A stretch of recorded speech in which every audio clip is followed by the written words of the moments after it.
Assalamualaikum warahmatullahi wabarakatuh. Perkenalkan, nama saya Bagas Cahaya Fajar Bastian dengan NRP 33226016 dari Prodi Sains Terapan. Pada kesempatan kali ini, saya akan melaksanakan tugas proyek pertengahan semester dari mata kuliah Pemodelan Statistik Terapan dengan dosen pengampu adalah Bapak Roni Susetyoko, SSI, MSI, dengan judul proyeknya adalah Exploratory Data Analysis Persentase Kelulusan Pendidikan Indonesia jenjang pendidikan dasar hingga menengah. Saja, yang pertama itu ada pengertian dari EDA ya. Jadi EDA atau Exploratory Data Analysis adalah proses analisis data untuk memahami karakteristik, distribusi, dan hubungan antar variabel pada suatu dataset. Nah, tujuannya adalah untuk mengidentifikasi pola, anomali, dan informasi penting lainnya yang dapat membantu dalam mengambil keputusan. EDA biasanya melibatkan visualisasi data dan statistik deskriptif, seperti contohnya itu mean, median, atau standar deviasi. Nah, hal ini dapat dilakukan menggunakan berbagai teknik, termasuk seperti menggunakan histogram, box plot, atau scatter plot, juga mungkin bisa menggunakan line plot. Nah, EDA sangat penting dalam pengembangan model dan membuat prediksi secara akurat. Nah, untuk langkah-langkahnya EDA itu sendiri, yang pertama itu adalah untuk mengunduh datasetnya terlebih dahulu. Jadi kita harus mengunduh datasetnya yang kita inginkan. Setelah itu, dari dataset tersebut kita lakukan reprocessing data. Nah, pada dataset yang saya miliki, di sini ada 3 baris awal itu berupa kolom. Ya, seharusnya pada satu dataset seharusnya ya, itu harus ada hanya 1 baris saja yang berupa kolom. Jadi di sini saya melakukan menghapus 2 baris awal dan menggabung aja menjadi hanya 1 baris seperti pada gambar berikut. Nah, hanya menjadi dengan 1 baris saja, yang dimana pada tahun 2020 ini yang awal, yang B ini berupa SD, lalu dilanjut hingga sampai 2022 yang berupa jenjang pendidikan SMA. Mungkin bisa langsung saya lanjutkan ke sintaksnya. Nah, untuk sintaksnya sendiri, hal pertama yang saya lakukan adalah mengimport pandas dan juga matplotlib.pyplot dan seaport yang berguna untuk yang pertama ada pandas yang berguna untuk mengimport dataset yang telah kita download sebelumnya. Lalu yang kedua ada matplotlib.pyplot yang berguna untuk melakukan visualisasi, dan juga seaport yang berguna juga untuk memvisualisasikan. Nah, selanjutnya, saya mencoba mengimport data dengan nama Pendidikan Indonesia yang bertipe XLX. Jadi di sini saya readnya menggunakan Excel. Di sini terdapat 35 baris dan 10 kolom, yang dimana pada kolom provinsi ini berupa data type-nya berupa objek dan sisanya berupa float. Kemudian saya melakukan pengecekan apakah data saya ini memiliki missing value, dan ternyata tidak memiliki. Apabila saya memiliki data missing value di sini, maka saya harus menghapus data tersebut karena akan mengganggu proses visualisasi ke depannya. Kemudian dilanjut, di sini saya menghapus indeks ke-34 yaitu data Indonesia. Dikarenakan saya merasa ini tidak diperlukan ke depannya. Jadi saya menghapus indeks tersebut atau baris tersebut. Kemudian dari data baru itu saya melakukan statistik deskriptifnya. Nah, di sini bisa dilihat ada 34 jumlah baris, dan di sini ada nilai mean untuk SD, SMP, dan juga SMA. Di mana dalam nilai SD untuk nilai meannya sendiri ini terjadi penambahan juga dengan SMP, tapi pada jenjang pendidikan SMA ini terjadi penurunan pada tahun 2022, yang sebelumnya pada tahun 2021 ini sebesar 65,51% menjadi 64,68%. Nah, ini mengapa? Nanti akan saya jelaskan di akhir video ya.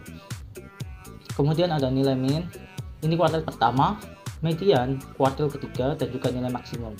Nah, untuk selanjutnya saya memvisualisasikan data dalam bentuk histogram. Di sini saya memisahkan untuk SD, SMP, dan juga SMA. Nah, untuk SD sendiri ini bisa dilihat data histogramnya terjadi kenaikan yang cukup signifikan, yang sebelumnya cenderung di 95 mulai menuju ke 100 pada tahun 2021 dan juga 2022. Begitu juga dengan SMP, yang dimana sebelumnya itu condong ke kurang dari 90 menuju ke 90. Nah, untuk 2022 ini sendiri juga terjadi penambahan frekuensi di 90%-nya ya.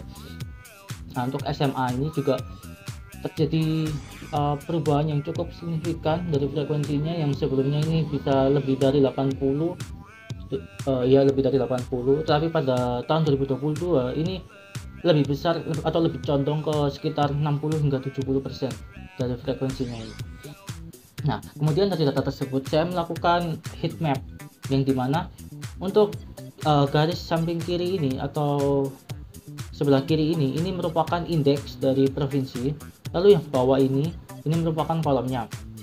Nah, bisa dilihat daerah sini ini merupakan indeks ke-0 atau baris ke-0 dan kolom pertama, hingga sebelah sini yaitu indeks ke-0 dan kolom ke terakhir atau SMA tahun 2022.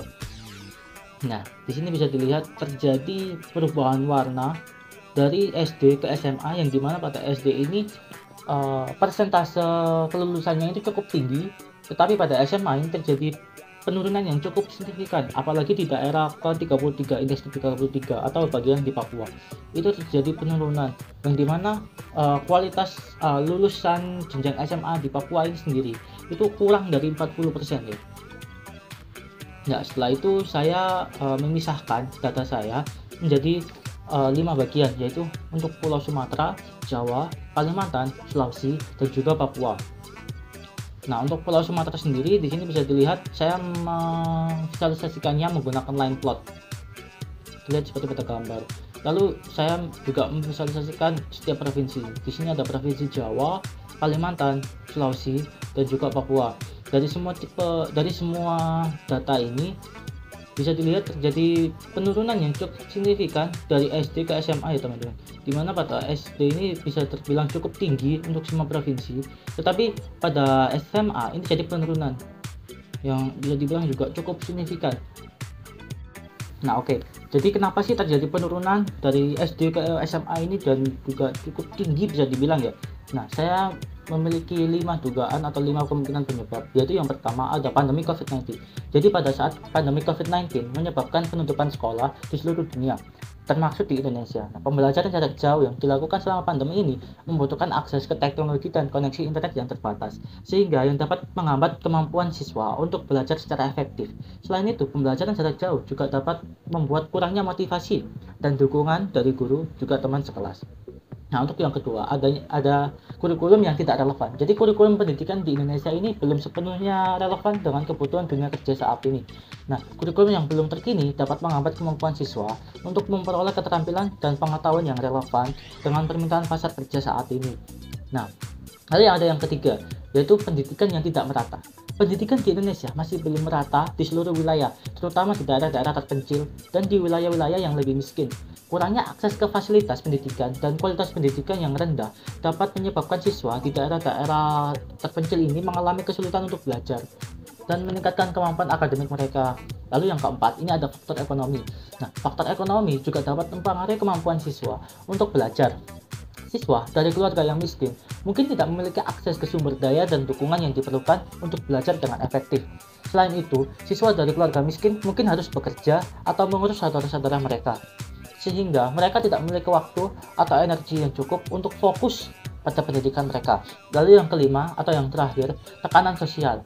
Siswa di Indonesia juga sering menghadapi tekanan sosial untuk sukses secara akademik. Nah, tekanan ini dapat menghambat kemampuan mereka untuk belajar dengan efektif dan meningkatkan kesejahteraan mental mereka. Nah, tentu saja dari 5 penyebab tersebut, setiap kasus penurunan angka kelulusan siswa SMA di Indonesia ini memiliki faktor-faktor yang cukup unik. Nah, oleh karena itu, perlu dilakukan penelitian lebih lanjut untuk mengidentifikasi faktor-faktor tersebut dari setiap kasus yang ada. Kesimpulannya itu apa sih dari EDA yang saya lakukan? Nah, kesimpulannya, berdasarkan data yang telah saya sebutkan sebelumnya, dapat disimpulkan bahwa pendidikan di Indonesia ini tidak merata, terutama di daerah-daerah seperti provinsi di Papua yang masih memiliki tingkat lulusan SMA yang rendah, yang dimana kurang dari 50%. Nah, hal tersebut itu terbilang sangat rendah. Nah, hal ini menunjukkan adanya kesenjangan antara daerah perkotaan dan juga pedesaan, serta antara Pulau Jawa dan luar Jawa dalam akses pendidikan yang berkualitas. Masalah pendidikan yang tidak merata dapat berdampak pada kesempatan yang terbatas untuk mencapai pekerjaan yang lebih baik untuk meningkatkan kualitas hidup. Oleh karena itu, diperlukan upaya dari pemerintah untuk meningkatkan akses pendidikan yang berkualitas di seluruh wilayah Indonesia agar tercipta kesetaraan dalam mendapatkan kesempatan yang sama dalam hal pendidikan dan peluang di masa depan. Sekian dari saya, kurang lebihnya mohon maaf. Wassalamualaikum warahmatullahi wabarakatuh.